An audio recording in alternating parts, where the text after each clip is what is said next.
नमस्कार, मी विशाल परदेशी. Speed news bulletin मध्ये आपल्या सगळ्यांचं स्वागत. सुरुवात करतोय आपण ब्रेकिंग न्यूजने. बेस्टच्या संपावर तोडगा काढण्यासाठी महत्त्वाची बैठक जी आहे ती आयोजित करण्यात आली आणि या बैठकीत बेस्ट कृती समितीचे कर्मचारी मंत्रालयात दाखल झाले.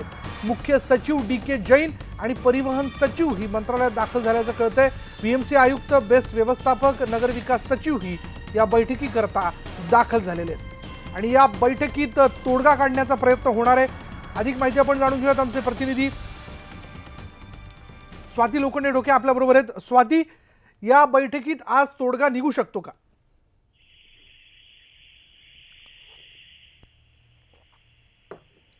आमच्या प्रतिनिधी स्वाती लोखंडे डोके आपल्या बरोबर आहेत. स्वाती, तुला माझा आवाज येतोय? विशाल, मी आवाज ऐकू शकते आणि आपण खरं तर या बैठकीबद्दल बेतम बातमी लोकांपर्यंत पोहोचवतो की कशी ही 11 वाजता साधारणतः बैठक सुरू झाली, ज्याच्यामध्ये राज्याचे मुख्य सचिवांसह नगरविकास आणि त्याचबरोबर परिवहन विभागाचे सचिव आहेत.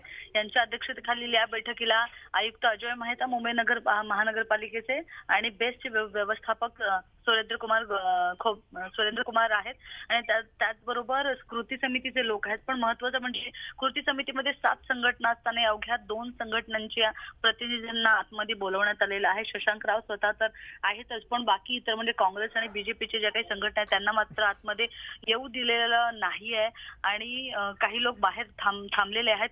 ही बैठक सुरू झाली, साधारणतः 1 तासभराचा कालावधी उलटलेला आहे, पण अजूनही नेमकं सांगता येत नाही की या बैठकीत काय होणार आहे. कारण कृती समिती ज्या पद्धतीनं मागच्या 4 दिवसांपासून या गोष्टींवर ठाम आहे की आमच्या मागण्या मान्य झाल्याशिवाय, मान्य म्हणजे त्यांना लिखित स्वरूपात पाहिजेत आणि जर लिखित स्वरूपात द्यायचं असेल तर 5 ते 40 कोटींचा अतिरिक्त बोजा हा बेस्टवर पडणार आहे आणि पालिकाही मदत करायला तयार नाही, असं आयुक्त अजय मेहता यांनी कालच मीटिंगमध्ये सांगितलेलं आहे. आणि त्याचमुळे नेमकं काय तोडगा निघणार आहे, नेमकं युडी म्हणजे नगरविकास विभाग जे आहे ते नेमकं काय मध्यस्थी करणार आहे, हे बघणं फार महत्त्वाचं ठरणार आहे. धन्यवाद स्वाती या सगळ्या माहितीबद्दल.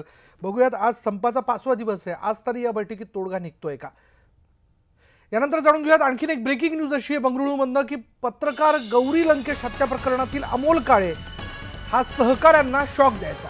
कर्नाटक एसआयटीच्या तपासात धक्कादायक माहिती उघड झाली आहे. जर या सगळ्या प्रकरणातून उद्या तुम्हाला जर अटक झाली आणि पोलिसांचा त्रास जर तुम्हाला सहन करावा लागला तर ती सहन करण्याची तयारी व्हावी, यासाठी शॉक त्या सगळ्या सहकाऱ्यांना तो इलेक्ट्रिक शॉक द्यायचा आणि एक प्रकारे या सगळ्या प्रशिक्षणातून तो त्यांची मानसिक आणि शारीरिक तयारी करून घेत होता. पोलिसांचा त्रास रोखण्यासाठी हे विशेष प्रशिक्षण अमोल काळेने त्यांच्या सहकाऱ्यांना देऊ केलेलं होतं.